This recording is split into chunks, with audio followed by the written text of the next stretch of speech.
Lately, we've been bombarded with leaks about the Pixel 8, spilling the beans on almost everything, from its camera tricks to the tech specs. At this rate, it feels like Google's October 4th event might not have any surprises left in store, right? To add a dash of salt to the wound, we've got some hands-on snaps of the Pixel 8 Pro that just popped up online.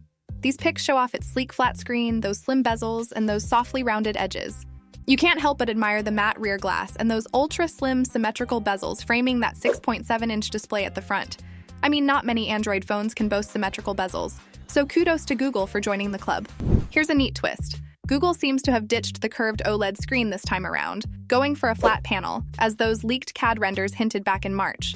This could mean easier and cheaper screen replacements and more choices for screen protectors. Just on the design front, the Pixel 8 Pro seems like a big step up from its predecessor, the Pixel 7 Pro. It's all about that polished and refined look.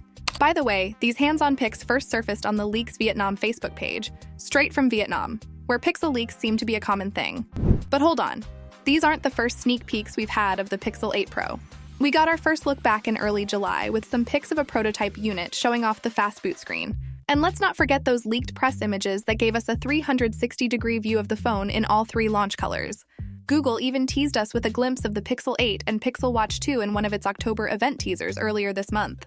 From all the chatter and rumors flying around, it's shaping up like the Pixel 8 lineup is going to be a serious upgrade. Google's pulling out all the stops in 2023, fine-tuning the design and beefing up the internals. Word on the street is that the Tensor G3 chip under the hood will deliver some serious performance and efficiency improvements. And when you throw in those rumored camera upgrades, like the faster aperture for the 5x telephoto shooter on the Pixel 8 Pro, it looks like Google's ready to take on the S23 Ultra and the iPhone 15 Pro Max this year. But well, all these cool changes might mean we'll have to dig a bit deeper into our pockets. There's talk of a $100 price bump for the Pixel 8, though we're still in the dark about whether the Pixel 8 Pro will follow suit. The good news is we won't have to wait long to find out, as October 4th is just around the corner. Don't forget to hit the subscribe button, and I'll see you in the next video.